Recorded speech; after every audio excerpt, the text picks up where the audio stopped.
warahmatullahi wabarakatuh. Nama saya Dewi Masyita Putri, absen 9 dari kelompok 8. Perkenalkan, nama saya Marizan Fadila Windy Pramesti, nomor absen 17 dari kelompok 8. Perkenalkan, nama saya Prasasti Fitra Naraya, nomor absen 30 dari kelompok 8. Perkenalkan, nama saya Izena Wanaji, nomor absen 29 dari kelompok 8. Halo semua, perkenalkan nama saya Marizan Fadila Windy Pramesti dari kelompok 8. Saya di sini akan menjelaskan tentang materi sistem lingkungan. Apa sih materi sistem lingkungan itu? Jangan lupa simak video penjelasan saya ya. Kita masuk ke dalam materi termokimia. Apa sih termokimia itu? Termo itu artinya suhu. Kimia adalah sebuah cabang ilmu. Jadi apa sih termokimia itu? Jadi termokimia adalah sebuah cabang ilmu kimia yang mempelajari tentang aspek ilmu dalam reaksi kimia. Jadi termokimia itu dibagi menjadi dua. Yang pertama, ada yang namanya sistem. Yang kedua, ada yang lingkungan. Bisa disebut sistem lingkungan. Apa sih pengertian dari sistem lingkungan itu?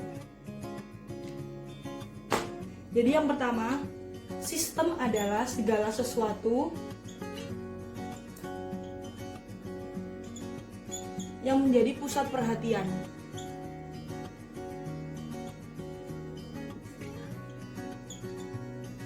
Dan lingkungan itu adalah segala sesuatu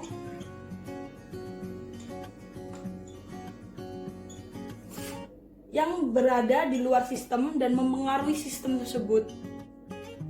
Berada di luar sistem dan mempengaruhi.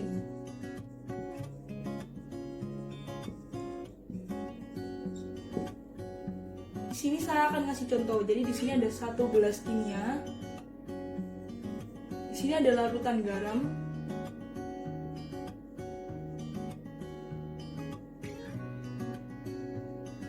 Di sini yang namanya ini gelas kimia. Jadi di sini ini adalah sebuah sistem dan ini adalah sebuah lingkungan. Jadi di sini sistem itu dibagi menjadi 3. Kita bakal jelasin apa sih sistem itu. Jadi sistem dibagi menjadi 3. Terbuka,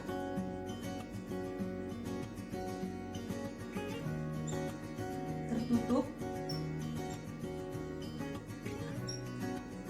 dan terisolasi.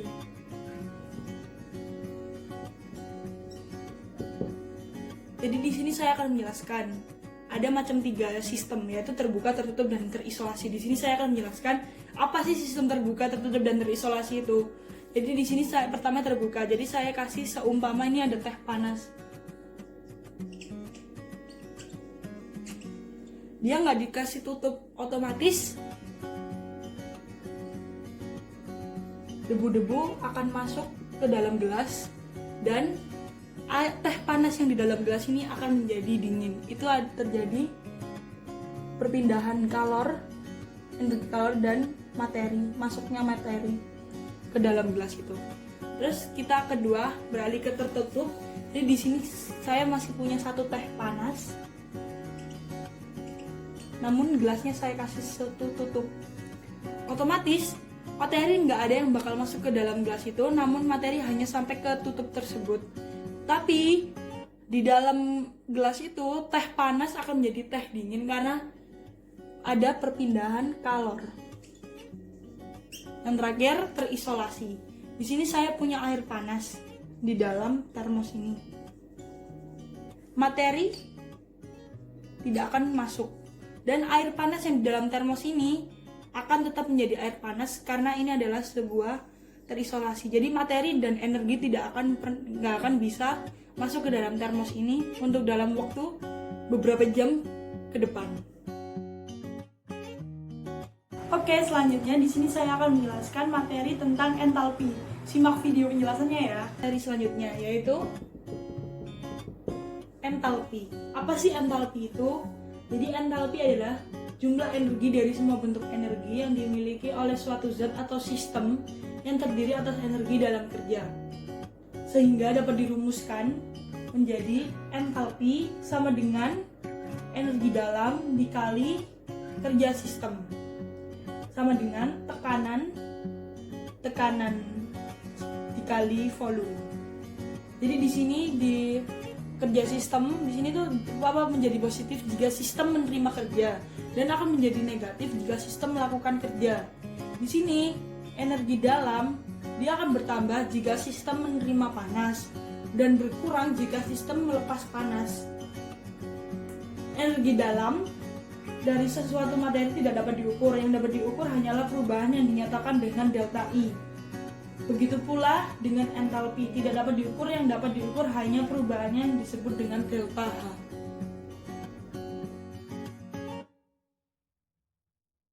Perkenalkan, nama saya Prasasti Fitranaraya. Saya di sini akan menjelaskan tentang perubahan entalpi, lanjutan dari materi yang sudah dijelaskan oleh Mariza. Nah, sekarang kita akan membahas tentang perubahan entalpi atau delta H. Perubahan entalpi atau delta H merupakan besarnya energi kalor yang dibebaskan atau diserap dalam reaksi kimia. Dirumuskan sebagai berikut. Delta H sama dengan HP dikurangi HR dengan keterangan HP adalah jumlah entalpi produk dan HR adalah jumlah entalpi reaktan. Perkenalkan, nama saya Uzainawa Naji. Di sini saya akan menjelaskan tentang reaksi eksoterm dan endoterm.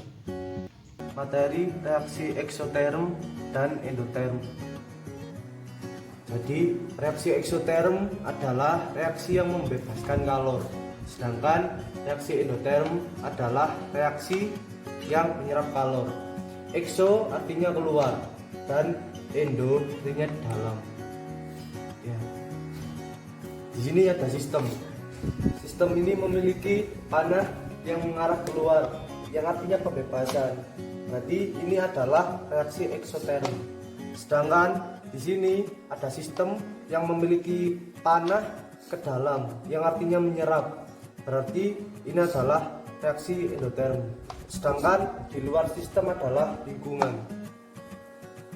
Dapat disimpulkan, berarti reaksi endoterm adalah reaksi yang menyerap kalor. Berarti entalpi sistem akan bertambah. Maksud dari entalpi sistem bertambah adalah yaitu entalpi di mana entalpi yang terjadi H produk lebih besar daripada H reaksi dan menghasilkan data delta H sama dengan H produk dikurang H reaksi lebih besar daripada 0. Berarti delta H menghasilkan nilai yang positif selalu.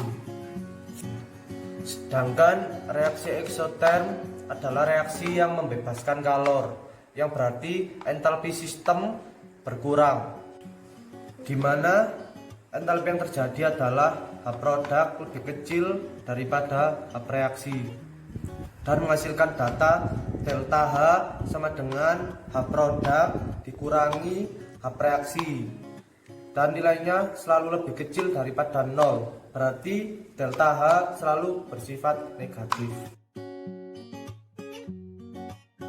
Halo, nama saya Dewi. Saya di sini akan menjelaskan tentang diagram tingkat energi. Ada yang tahu nggak sih apa itu diagram tingkat energi? Yuk simak videonya. Apa sih diagram energi itu?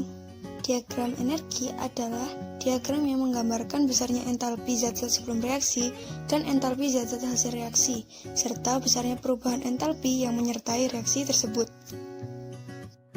Nah, energi ini adalah hubungan antara energi potensial dan waktu. Dalam reaksi kimia, reaksi akan berubah menjadi hasil reaksi. Maka, reaksi ada di sebelah kiri dan hasil reaksi atau produk ada di sebelah kanan. Salah satu cara untuk menunjukkan perubahan kalor atau entalpi yang terjadi dalam suatu reaksi kimia adalah dengan menggunakan diagram tingkat energi. Dalam diagram tingkat energi, dituliskan reaktan dan besarnya entalpi yang dimiliki di awal reaksi, serta produk dan besarnya entalpi di akhir reaksi. Nah, selisih entalpi ini menunjukkan banyaknya perubahan entalpi yang terjadi. Nah, untuk lebih jelasnya, saya akan menjelaskan tentang diagram tingkat energi reaksi eksoterm dan reaksi endoterm. Nah, yang pertama adalah diagram tingkat energi reaksi eksoterm. Nah, dapat dilihat pada gambar di garis yang berwarna oranye, itu adalah entalpi yang dimiliki oleh reaktan di awal reaksi. Nah, sedangkan yang berwarna biru itu adalah entalpi yang dimiliki oleh produk di akhir reaksi. Nah, jadi dari gambar tersebut itu dapat disimpulkan bahwa pada diagram tingkat reaksi eksoterm, entalpi produk lebih rendah daripada entalpi reaktan karena sistem melepaskan kalor ke lingkungan. Juga pada reaksi eksoterm itu diketahui bahwa delta H-nya adalah negatif. Nah, di sini adalah contoh dari diagram reaksi eksoterm. Bisa dilihat bahwa C plus O2 itu sebagai reaktan dan CO2 itu sebagai hasil dari reaksi. Tanda panah mengarah ke bawah artinya eksoterm itu melepas energi. Jadi pada akhirnya energi awal akan berkurang. Sekarang yang kedua adalah contoh dari diagram tingkat energi reaksi endoterm. Dapat dilihat bahwa entalpi yang dimiliki oleh produk di akhir reaksi itu lebih besar daripada entalpi yang dimiliki oleh reaktan di awal reaksi, karena sistem menyerap kalor dari lingkungan. Untuk mencari perubahan entalpinya dapat menggunakan rumus delta H sama dengan H akhir dikurangi H awal. Nah, ini adalah contoh dari diagram tingkat energi reaksi endoterm. Dapat dilihat bahwa C2H2 itu adalah sebagai hasil reaksi atau produk, sedangkan C plus H2 itu sebagai reaktan di awal reaksi. Panahnya menghadap ke atas karena endoterm menyerap kalor dari lingkungan.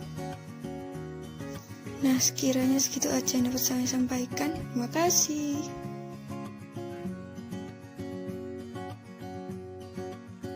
Perkenalkan, nama saya Prasasti Fitra Naraya, nomor absen 30. Di sini saya akan menjelaskan tentang persamaan termokimia. Apa sih persamaan termokimia itu dan apa bedanya dengan persamaan kimia yang lain? Untuk menemukan jawabannya, jangan lupa tonton video berikut ini. Nah, kali ini kita akan membahas tentang persamaan termokimia. Apa sih yang dimaksud dengan persamaan termokimia dan apa bedanya dengan reaksi kimia pada umumnya? Persamaan termokimia adalah persamaan reaksi kimia yang menyertakan data perubahan entalpi reaksi. Contohnya pada reaksi pembakaran sempurna, metana menghasilkan karbon dioksida dan air. Pada penulisannya ditulis seperti ini. Jadi, CH4 plus 2O2 menjadi CO2 plus 2H2O dengan data delta H-nya plus 11,8 kJ. Nah, yang perlu diperhatikan dalam hal ini adalah yang pertama, fasa dan koefisien setiap zat yang terlibat harus disertakan. Misalnya pada penulisan reaksi ini yaitu fasanya semuanya gas. Kemudian yang kedua, delta H ditulis di ruas kanan atau hasil reaksinya diberi jarak sedikit dan ditulis di sebelah kanannya. Yang ketiga, delta H bernilai negatif untuk reaksi eksoterm dan bernilai positif untuk reaksi endotherm. Ini harus ditulis untuk menunjukkan delta H itu menunjukkan reaksi eksoterm atau endotherm.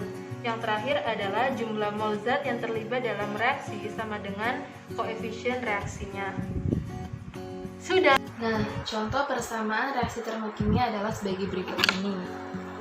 2C berfasa solid ditambah dengan H2 berfasa gas menjadi C2H2 berfasa gas. Nah, dari reaksi ini jelas terlihat bahwa karbon berkoefisien 2, kemudian H2 berkoefisien 1, dan C2H2 berkoefisien 1. Nah, hal ini berarti reaksi tersebut menunjukkan reaksi pembentukan 1 mol C2H2 dari 2 mol unsur karbon dan 1 mol unsur hidrogen, di mana reaksinya membutuhkan panas sebesar 227 kJ. Hal ini dapat dilihat dari gambar delta H yang bernilai positif. Nah, kemudian silakan perhatikan reaksi berikut ini. 2Na ditambah 2H2O menjadi 2NaOH ditambah H2. Persamaan ini menunjukkan 2 mol padatan natrium dapat dilihat dari koefisiennya. Di sini tertulis koefisiennya 2. Bereaksi dengan 2H2O mol air menghasilkan 2 mol natrium hidroksida dan 1 mol gas hidrogen. Kemudian karena delta H-nya bernilai negatif, maka yang terjadi adalah pelepasan kalor. Nah, selanjutnya adalah jika persamaan termokimia dikalikan dengan faktor tertentu, nilai data delta H-nya juga harus dikalikan dengan faktor tersebut. Contohnya, persamaan termokimia untuk sintesis 2 mol amonia. Nah, di sini ada persamaan yaitu N2 ditambah dengan 3H2 menghasilkan 2NH3 dengan data delta H-nya adalah minus 91,8 kJ. Kemudian kita kalikan persamaan termokimia ini dengan angka 2 menjadi 2N2 ditambah dengan 6H2 yaitu hasil dari perkalian 3 dikali 2 menghasilkan 4NH3 yaitu perkalian 2 dikali 2 menghasilkan 4 dengan data delta H-nya berubah menjadi minus 184 kJ.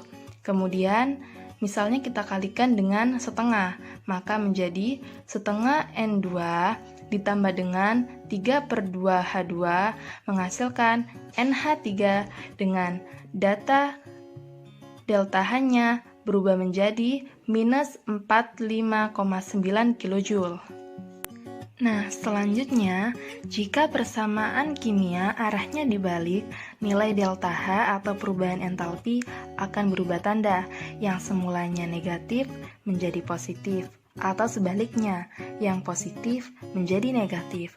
Contohnya adalah persamaan termokimia untuk sintesis amonia, yaitu persamaan N2 gas ditambah dengan 3H2 gas menghasilkan 2NH3 gas dengan data delta H-nya adalah minus 91,8 kJ. Kemudian dibalik tandanya menjadi seperti ini, yaitu persamaan termokimia penguraian amonia menjadi 2NH3 gas menghasilkan N2 gas ditambah 3H2 gas dengan perubahan entalpinya atau data delta H-nya adalah plus 91,8 kJ.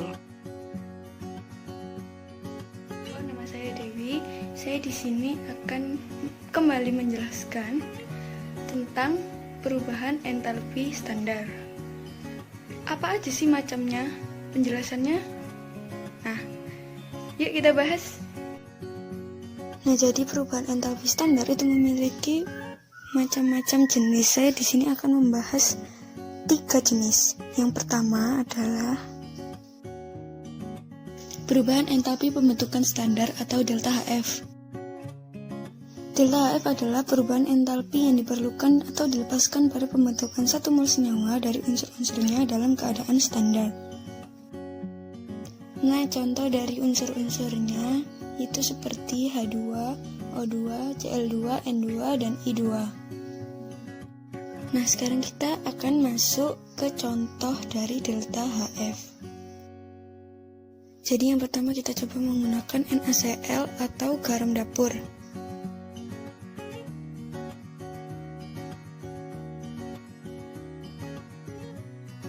Nah, jadi dari NaCl kita lihat unsur penyusunnya apa saja. Yang pertama ada Na, bisa berdiri sendiri, dan yang kedua ada Cl, tidak bisa berdiri sendiri, jadi kita tulis Cl2.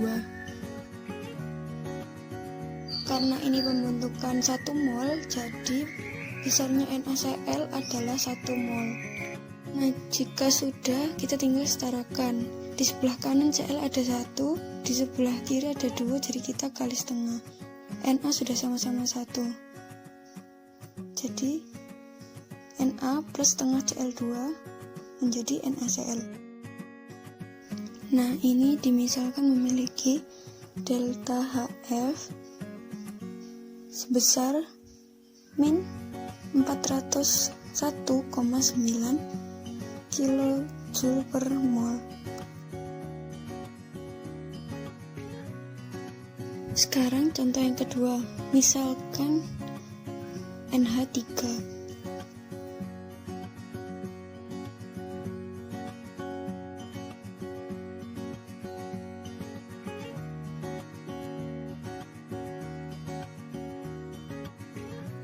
Nah, seperti tadi, kita lihat unsur penyusun dari NH3 apa saja.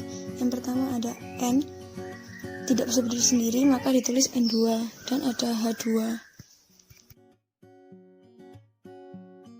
Nah, seperti tadi, karena ini pembentukan 1 mol senyawa, maka besarnya NH3 adalah 1 mol. Nah, dari sini tinggal kita setarakan. N di sebelah kiri ada 2, N di kanan ada 1, jadi kita kali setengah. Lalu H di kanan ada 3, H di kiri ada 2, jadi kita kali 3/2.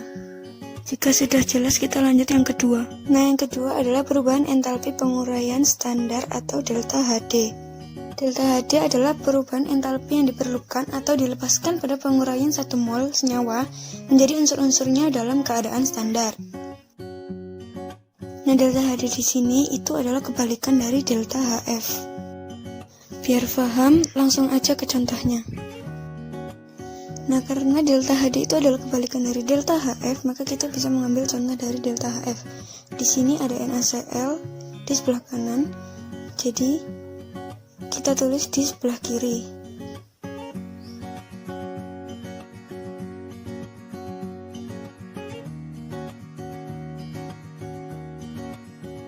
Lalu kita tulis Na plus setengah Cl2. Karena di delta HF ini terletak di kiri, jadi di delta HD kita meletakkannya di sebelah kanan.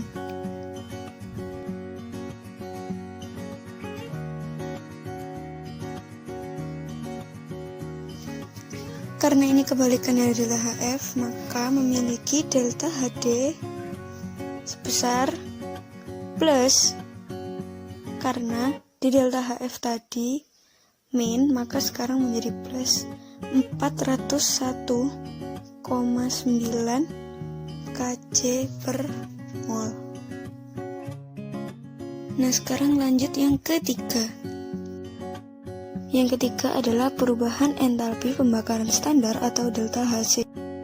Delta Hc adalah perubahan entalpi yang diperlukan atau dilepaskan pada pembakaran sempurna 1 mol zat pada keadaan standar. Pada pembakaran standar, setiap zat yang akan dibakar harus ditambah dengan oksigen atau O2. Nah, kita langsung ke contohnya aja. Nah, misalkan di sini ada etena yang akan dibakar. Karena memiliki syarat harus ditambah dengan oksigen, maka kita tambah dengan oksigen. Di sini tertulis pembakaran sempurna. Seperti yang kita pelajari dulu bahwa hasil dari pembakaran sempurna adalah karbon dioksida dan uap air. Nah, jadi jika sudah seperti ini tinggal kita setarakan. Di sebelah kiri C memiliki 2, di sebelah kanan punya 1, jadi harus dikali 2. Lalu H di kiri ada 4 dan H di kanan ada 2, jadi yang sebelah kanan dikali 2. Tinggal kita jumlah, di sebelah kanan ada 6, jadi yang sebelah kiri kita kali dengan 3. Nah, jadi ini sudah setara ya. Nah, ini catatan fullnya. Jadi saya tadi sudah menjelaskan 3 macam perubahan entalpi standar. Jadi, terima kasih.